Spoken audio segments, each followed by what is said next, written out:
fl-isem tal-Missier u tal-Iben u tal-Ispiritu Santu. Il-grazzja ta' Sidna Ġesu Kristu, l-imħabba ta' Alla u l-għaqda fl-Ispiritu Santu tkun ma'kom il-koll. Eżis ħuti, nġbarna hawnhekk dan is-santwarju dedikat lill-Madonna ta' Pinu biex flimkien niltaqgħu ma' bina fl-Ewkaristija. Din il-laqgħa tagħna ta' kull nhar ta' Ħadd tiswilna l-ħajja biex ngħixu l-ħajja spiritwali tagħna. Ninsabu l-25 Ħadd u l-liturġija tal-kelma tal-lum tkellimna dwar l-amministrazzjoni ta' ħajjitna, kif nieħdu ħsieb dak li hu misluf lilna. Għalhekk biex inħejju ruħna għal din iċ-ċelebrazzjoni għal din il-laqgħa tagħna ma' Ġesu li llum ser nagħmluha b'suffraġġju għar-Roħ Kelinu u Ġorġa Żammejt, ejjew fiskit ta' qalbna nitolbu l dan il-missier kollu ħniena il-mafra ta' ħtijietna.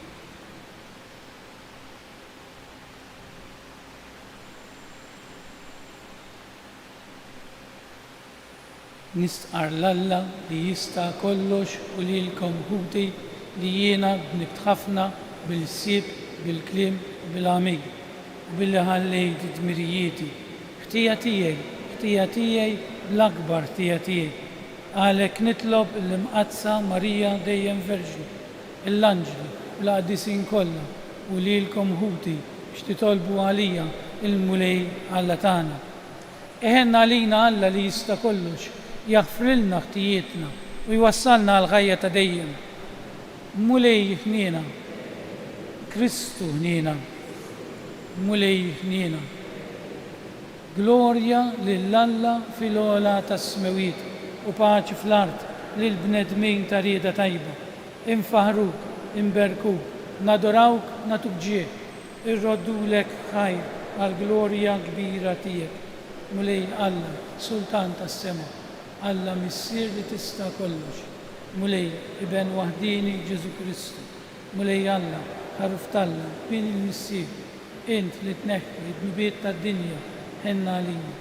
Int li tneħħi id-nubiet tad-dinja, il-qajt tal-tana. Int li qiegħed fuq il-lemin tal-missier, ħenna għalina. Għaliex inti waħdek Qaddis, inti waħdek mulej. Int waħdek fl-ola Ġesu Kristu, mal-Ispiritu Santu, fil-glorja tal-missier Alla Ammi. Nitolbu. U Alla inti ġbart id-digriti kollha tal-liġi mqazza fil-kmandament tal-imħabba tiegħek u tal-proxmu. Għamil aħna inħarsu l-preċetti tiegħek biex jisħoqilna naslu fil-ħajja ta' dejjem. Dan kollu dolbulek permezz ta' ibnek Ġesu Kristu Sidna li hu Alla miegħek jgħix u jsalta fl-imkien mal-Ispiritu Santu għal dejjem ta' dejjem.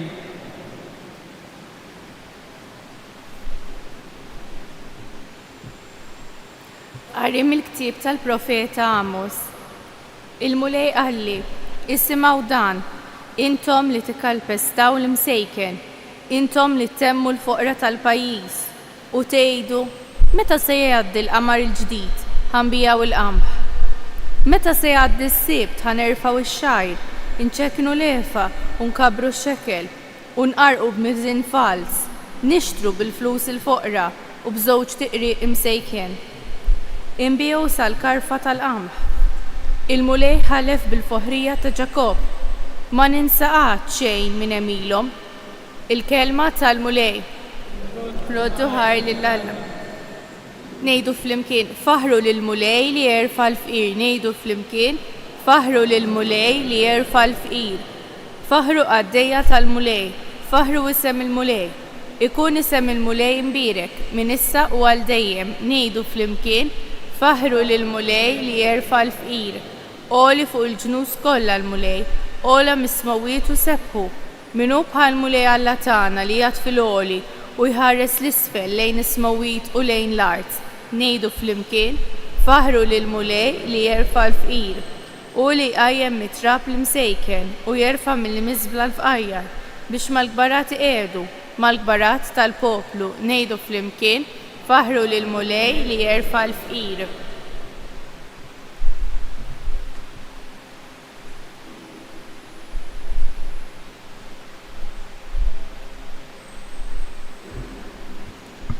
It-tieni qari Qari mill-ittra ta' San Pawlu Apostlu lil Timotju.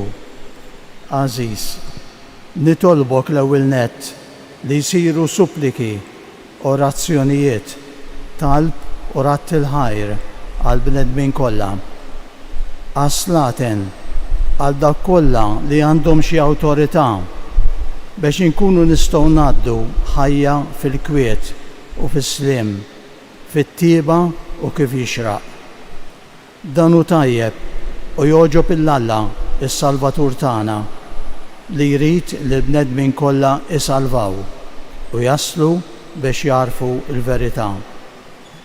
Għax wieħed hu Alla u wieħed hu il-medjatur bejn Alla u l-bniedem, il-bniedem Kristu Ġesu, li tan lilu nnifsu bħala prezz għal fidwa ta' kulħadd. U x-xhieda ta' dan ingħatat f'waqta. U għal dan li jien kont magħmul xandar u apostlu, qiegħed ngħid is-sewwa m'iniex nikdeb biex nagħllem lill-ġinus il-fidi u l-verità. Nixtieq li l-irġiel jitolbu kull imkien jerfgħu il fuq idej safja bla għadab u bla ġlied. Il-kelma tal-mulej.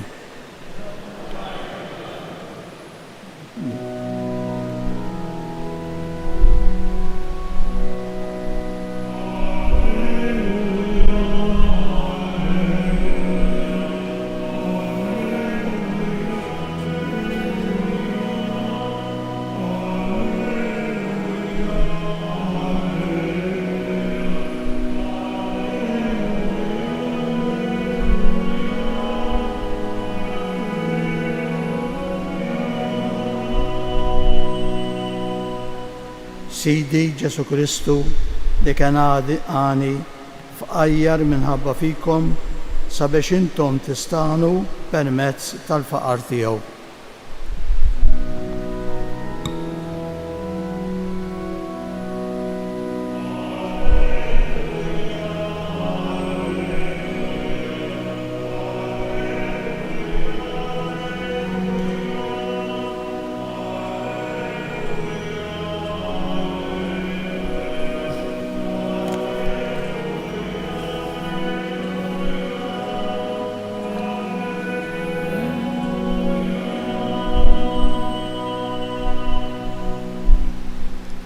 Il-mulej ma'kum, qari mill-Evanġelju skont San Luqa. F'dak iż-żmien Ġesu qal lid-dixxipli tiegħu: kien hemm raġel għani li kellu amministratur u lil dan xlewh lil sidu li kien qiegħed iberbaqlu ġidu. Għalhekk is-sejt sejjaħlu qallu: dan x'inhu li qiegħed nisma' fuqek? Għatini kont tal-amministrazzjoni tiegħek għax ma tistax tibqa' iżjed amministratur tiegħi. L-amministratur bejnu u bejn ruħu qal: issa x'sejjer nagħmel? La darba sidi se jneħħini mill-amministrazzjoni. Immur nażaq, ma niflaħx, nittallab, nistħi. Nafx nagħmel. Ħalli meta nitwarrab minn din l-amministrazzjoni insib lil ħaddieħor li jilqani għandu. U wieħed bagħat għal dawk li kellhom jagħtu lil sidu. Kemm għandek tagħtih lil sidi? Staqsa lill-ewwel wieħed. 100 parmil żejt wieġbu dak. Qallu l-amministratur: oħroġ il-karti tiegħek, qgħod bil-qiegħda u malajr u ikteb 50. Lil ieħor staqsih: wint kemm għandek tagħti? 100 xkora qam wieġbu. Qallu: oħroġ il-karti tiegħek u ikteb 80. U sejt faħru lil dak l-amministratur ħażin talli ħadem brasu għax uliet id-dinja jimxu bil-għaqal aktar minn uliet id-dawl u ma minnu tal-qata tagħhom. U jien ngħidilkom: għamlu għalikom infuskom ħbieb taqlieħ il-ħżunija ħalli meta jonqusukom jilqawkom fl-erejjex ta' dejjem. Minnu fidejl f'ħaġa tas-sew żgħira u fidejl ukoll fil-ħafna. Minnu diżonest f'ħaġa tas-sew żgħira u disonest ukoll fil-ħafna.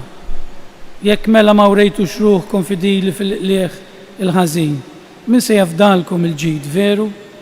U jekk ma wrejtux ruħkom fidili f'dak li ju ta' ħaddieħor, min se jagħtikom dak li ju tagħkom?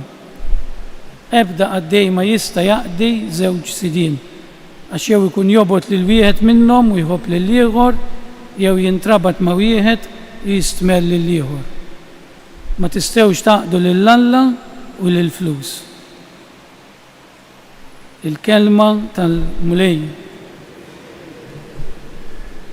Għalim tal-Evanġelu nitmatfu mill-Bibla. Naħseb xeqrajna tal-Evanġelu f'qalbkom qedtu hawn ġej xi pritka fuq il-flus illum bħas-soltu. Imma mhux ħanipritka fuq il-flus għax propjament Ġesu mhux qed jitkellem fuq il-flus.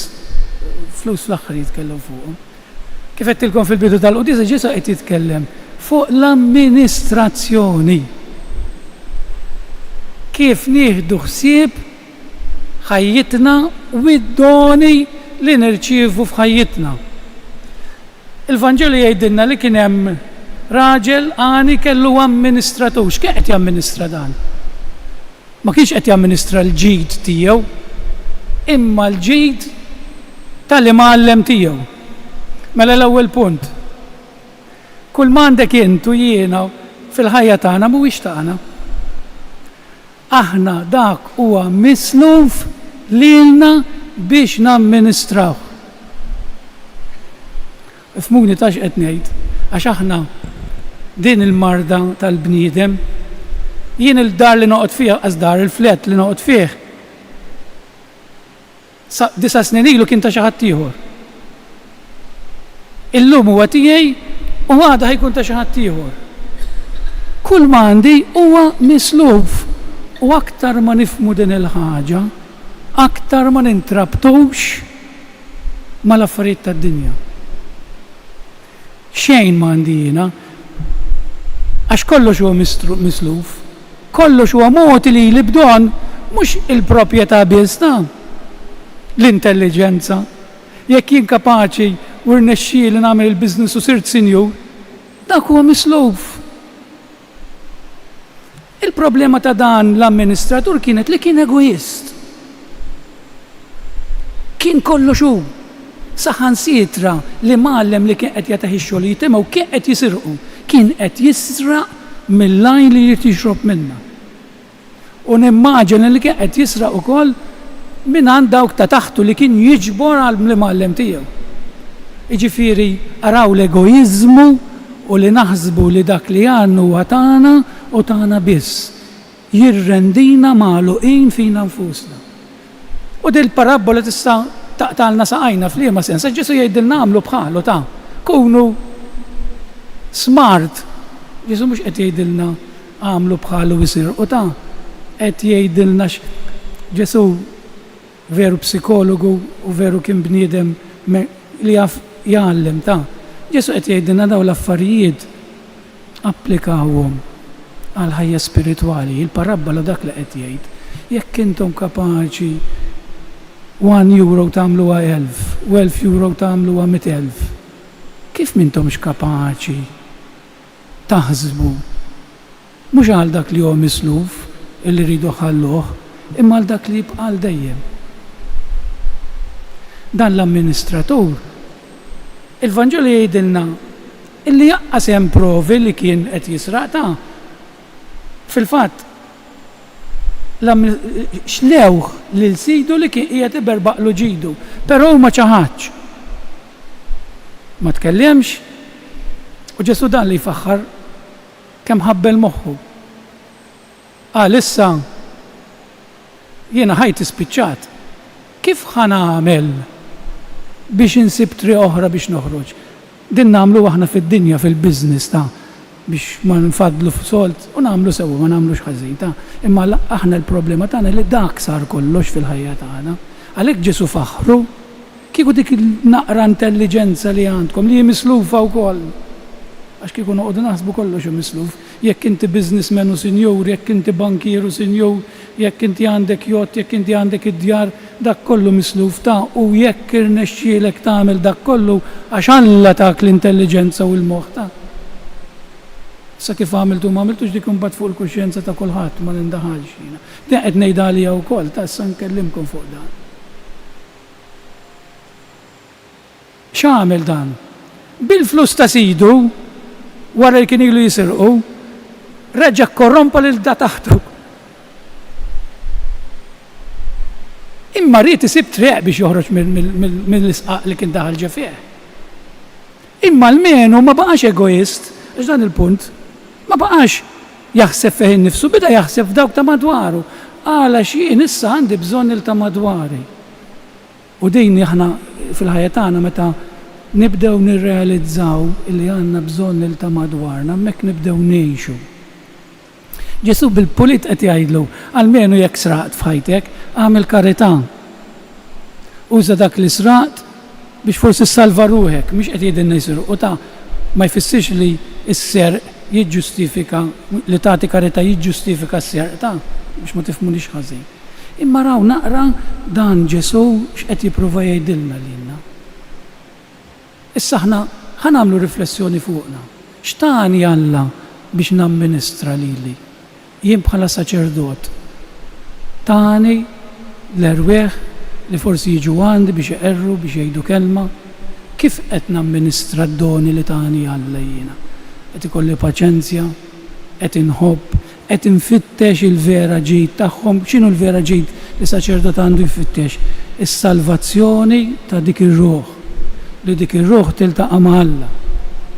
Bħalma qed ngħid għalija, qed ngħid għall-missirijiet. Bil-ġid kollu li silifni Alla. Materjali. Il-ġid mhuwiex materjali biss, il-ħin li silifni Alla. Qed nużaħ tajjeb mal-familja tiegħi. Jew computer biss u lob biss u ma nkunx mat-tfal tiegħi. Fuq il-post tax-xogħol qed nagħti il-ħin tiegħi għall-ħlas li qed nirċievi. Dan li qed jgħidilna Ġesu ta' il-parabola tal-lum, dak kollu li għandek huwa misluf, anke l-ħin ta' fuq ix-xogħol huwa misluf. U jekk jien bħala ħaddiem minix nagħti il-ħin tiegħi jrid nagħti kont. Għax dak jiġi serq. U aħna tant drajna dawn l-affarijiet huma normali li qasadna nagħtu każhom u qasadna nqerruhom. Jien dan mhux biex imbeżżakom ta' imma jien jekk il-lejla xi nimpoġġi rasi fuq is-sodda ngħid ma preparajt sewwa ruħi biex anqaddes. Qarart biex qarart. Ma kellix intenzjoni li nħobb il dak li jkun. Kif użajtu l-ħin tiegħi? Kif amministrajt il-ħin tiegħi jiena? U hawnhekk eżistuti nixtieq li nirriflettu anke fuq l-ambjent. Ħanejt kelma fuq l-ambjent. L-ambjent mhuwiex tiegħek u tiegħi, l-ambjent huwa ta' kulħadd. Jekk jiena hemm green area u nistinka biex nibniha u bnejta u bil-korrezzjoni bnejta, għamilt ħażin. Għax dik qedtilkom huwa misluf illum tiegħek u għadha mhix. Ilta warajk ħadtilhom xi ħaġa li ma tistax terġa' tgħidilhom u tittati kont lil Alla. Mhix qed nitkellem politikament ta' biex ma tifhmunix ħażin. Dan jista' jkun f'kollox, nista' nkun qassejs u nagħmel xi waħda minn tiegħi. Qed nitkellem il-Vanġelu. Inutli noqogħdu neħbew wara subajna. It-tieni lezzjoni, u din qed ngħidilkom mhux politikament, imma qiegħda fil-Vanġelu. Jgħidilna San Pawlu jitlob lil Timotju biex nitolbu għall-awtoritajiet biex ikunu nistgħu ngħaddu ħajjitna fil-kwiet u fis-sliem biex jagħtu u jgħinu lil foqra dak li hemm bżonn. Il-ġid komuni huwa ta' kulħadd jeżisti. Anki l-ġid li għandek fil-familja mhuwiex tiegħek huwa misluf. Illum għandek 1000 euro għadha għaddejthom lil xi ħadd ieħor biex jirranġalek xi ħaġa. Kollox huwa misluf. Inutli li norbot qalbi mad-dar fejn noqgħod. Għax mhix ħatibqa' tiegħi misluf. U rridu nagħtu kont dan is-self, dan li qed jgħidilna Ġesu ta'. Ejjew nkunu għaqlin. Il-beni li jtina Alla u l-ġid li jtina Alla nużawh, ingawduh, nagħmlu l-ġid bih. imma ma norbtux wis qalbna miegħu ta'. Għax meta norbna qalbna wis miegħu, ħarsu fid-dinja, ħarsu anke f'Malta, kif sirna kulħadd jien, egoizmu, fis-sewqan, ġlied, nitajru, għaliex għax akkumulazzjoni tal-ġid. Il-ġid mhux jien jista' jkolli kaxxun id-dar ta' dak huwa tiegħi biss la marti la tfal u ħadd ma jiftħu. Dik hija rabta żejda mal-affarijiet tad-dinja. Kulħadd għandu n-niċċa tiegħu, kulħadd għandu s-sigriti tiegħu, imma qudiem Alla kollox huwa miftuħ. Eżis tiegħi ħan jaqfawx mirġ indewwimkom. Ifmuni ta' jiena dak li naqra fil-Vanġelu nipprova anke nimmedita jiena u ngħixu jiena. Mhux dejjem jirnexxieli, mhux dejjem ħajrnexxielna kollha kemm aħna. Però il-Vanġelu huwa ċar daqs il-kristall. Ma jistax ikolkom il-Alla, ma tistgħux tpoġġu l-flus flok l-Alla għax ma jkollkomx paċi.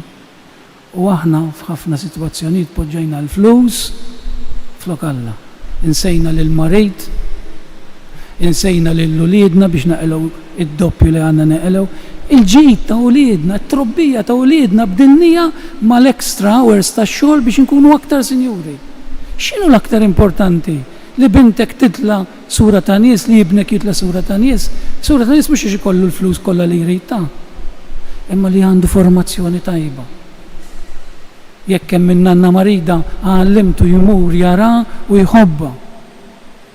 Jekk hemm xi ħadd fil-bżonn għallimtu jgħin lil minnu fil-bżonn dik. Ħani qafaw xem naqbdew mpaxpax ma nieqafqat. Nirringrazzjaw l-Alla ta' dan il-Vanġelu li tagħna dan il-kelma tiegħu ta' nippruvaw ngħixuha jiena magħkom, nippruvaw ngħixuha ħalli ikollna dak il-fer dejjiem li jgħidilna Ġesu ta' u jkollna kif qalilna nakkwistaw post fil-ħajja ta' dejjem. Ikun infaħħar Ġesu Kristu. Eżisti jgħin umu bil-wieqfa ħalli flimkien nagħmlu l-istqarrija ta' dak li nemmnu fih. Jiena nemmen falla wieħed il-missier li jista' kollox li ħala s-sema u l-ard, dak kollu li jidher u dak li ma jidirx. U f'mulej wieħed Ġesu Kristu iben waħdini ta' Alla, imnissel mill-missier qabel kull żmien, Alla minn Alla, dawn minn dawn, Alla veru minn Alla veru, imnissel u mhux magħmul, natura waħda mal-missier u bih sar kollox.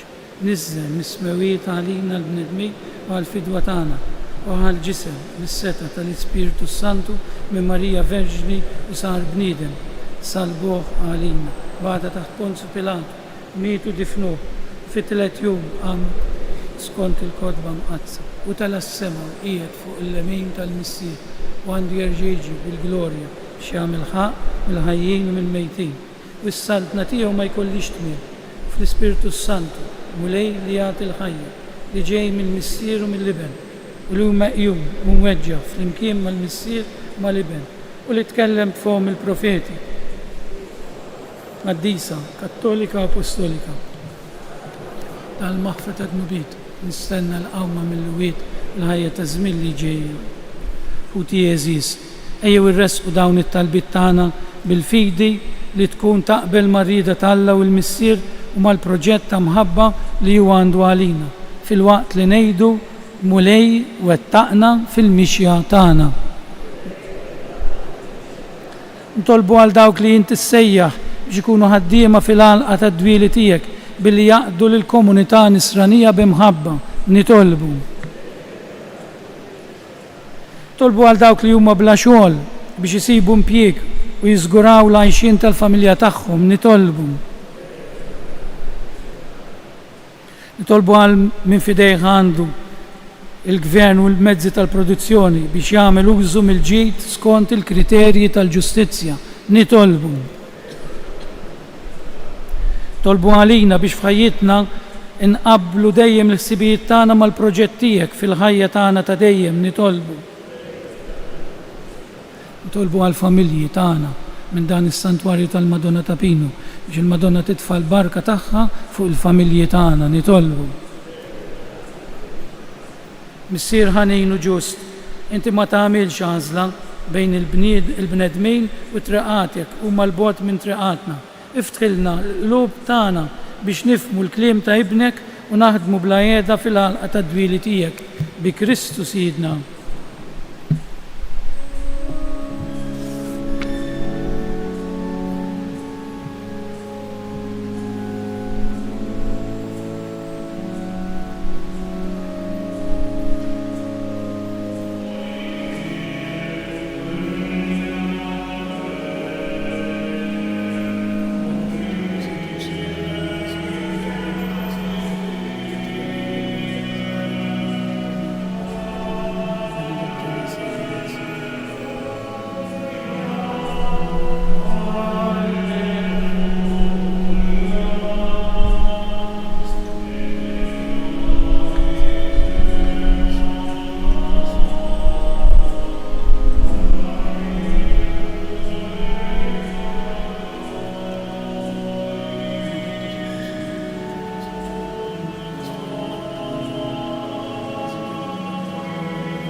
Itolbu ħuti biex is-sakrifiċċju tiegħi u tagħkom ikun joġob lill-Alla l-Missier li jista' kollox.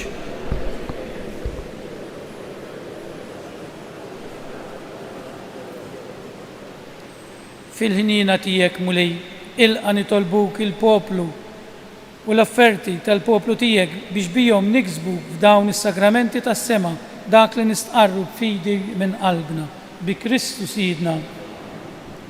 Il-mulej ma'kom, nerfgħu qlubna l-fuq, nżuħħajr lill-mulej Alla tagħna. Sewwew xieraq tas-sew mulej Missier Qaddis, Alla ta' dejjem li tista' kollox, tajjeb u ta' ġejta s-salvazzjoni tagħna li dejjem u kullimkien irrodulek ħajr.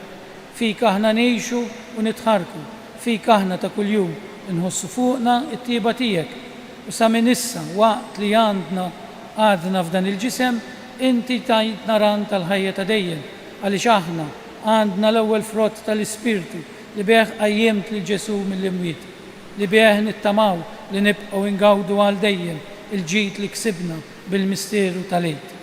Għalhekk mulej irrodulek ħajr u flimkien mal-anġli nxandru l-kobor tiegħek waqt li bla jeda ntennulek u ngħidu Qaddis, Qaddis, Qaddis, mulej Alla tal-eżerċitu s-smewit u l-ard mimlija bil-glorja tiegħek.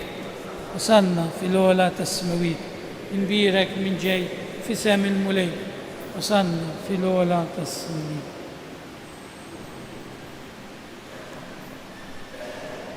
Qaddis tas-sew int mulej, inti lajn qudusija. Qaddis għalhekk nitolbuk dawn l-offerti bil-barka tal-Ispirtu tiegħek biex isiru għalina l-ġisem u d-dem ta' Sidna Ġesu Kristu li meta kien ser jirnata biex miraj ibati ħajl ħobs radlek il-ħajl birek qasam tali d-disċipli tiegħu u qal ħudu u kulu il-koll minn dan għax dan huwa ġismi li jingħata għalikum.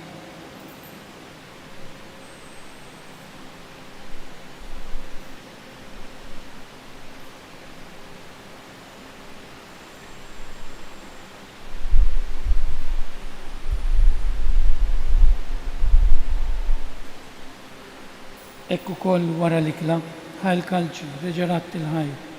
Tali d-disċipli tiegħu u qal, ħudu biex jorbu minnu l-koll, għax dan huwa l-kalċi ta' demmi, tal-patt il-ġdid li jibqa' għal dejjem.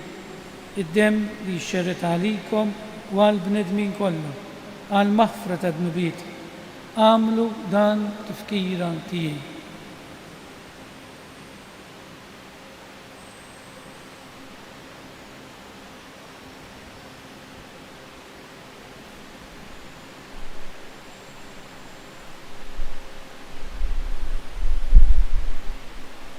tagħnu il-misteru tal-fidi.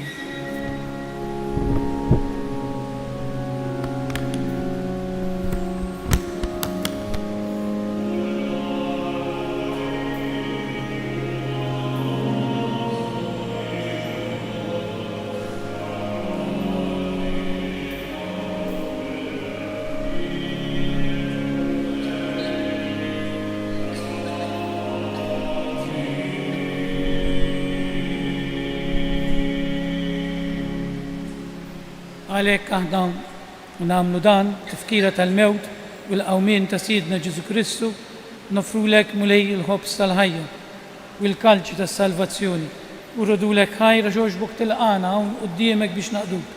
U miċ-ċokon tagħna nitolbu lill-Ispiritu Santu jaqgħadna f'ġisem wieħed lilna li nieħdu sem mill-ġisem u d-demm ta' Kristu. Ftakar nitolbuk mulej fil-Knisja tiegħek imxerda mad-dinja kollha u taqa' fl-imħabba flimkien mal-Papa l-jum, mal-Isqof tagħna Anton, mal-isfijiet u l-ministri kollha tiegħek.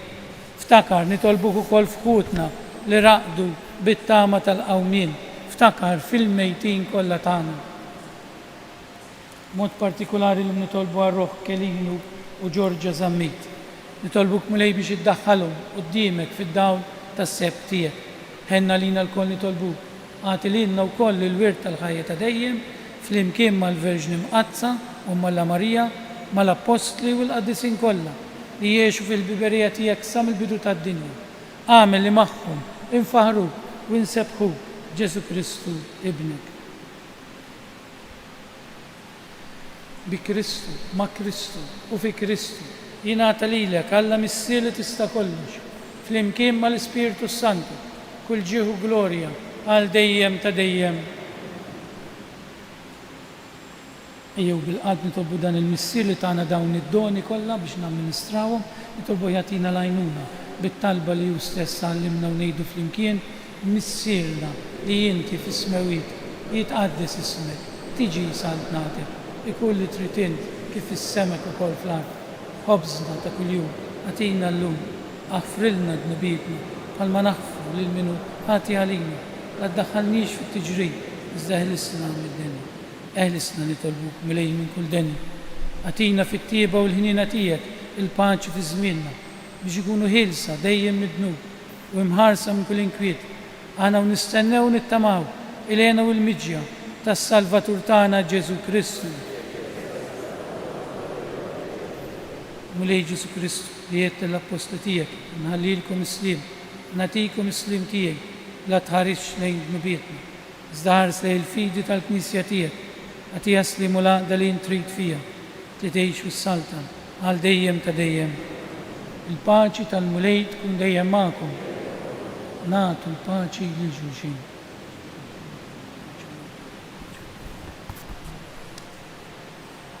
الجسم فمكن مدلم تسمير تامز كريستو بنسوانين سيد حروف تالا لتنخي دنوبيت الدنيا حروف تالا لتنخي دنوبيت الدنيا حروف تالا لتنخي دنوبيت الدنيا أتينا الباجي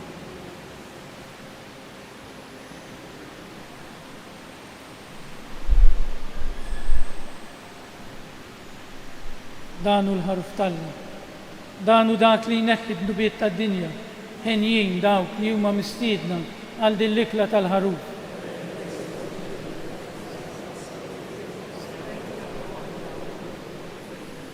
Il-ġisem flimkien mad-din tas-Sinjur tagħna Ġesu Kristu, Muslimin se jitqablu bil-Ruħ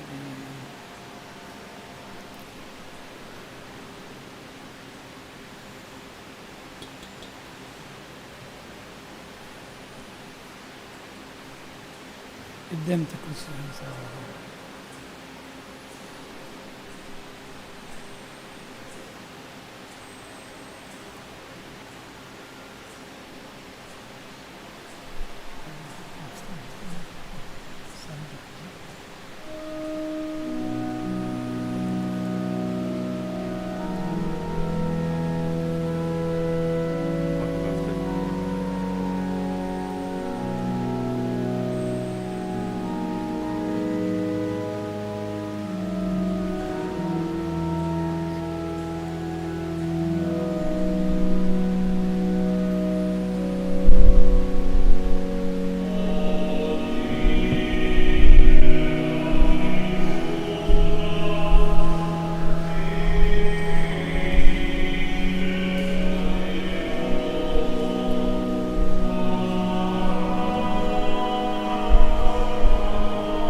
Grazzi Ġesu li ġejt fil-qalb tagħna.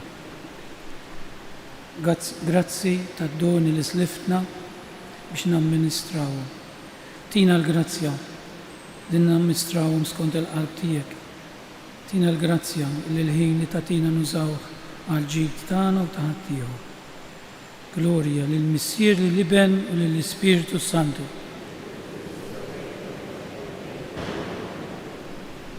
Nitolbu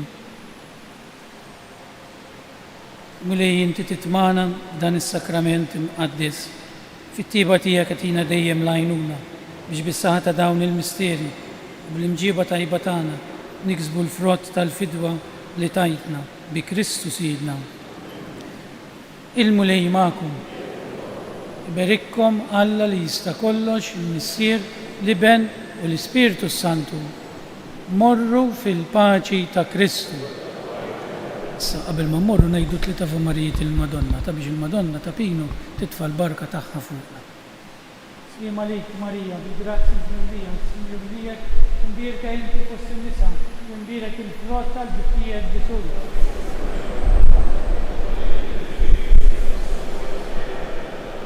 Slim għalik Marija, bi grazzi inti mimlija, Sinjur lijek, imbierka inti fost in-nisa, u imbierek il-frott tal-ġuftijek Ġesu.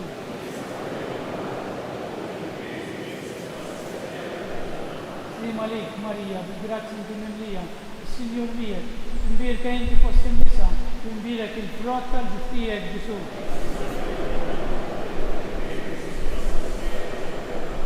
U Marija li tħalt fid-dinja mingħajr teba, il-ġurnata tajba lilkom ilkoll.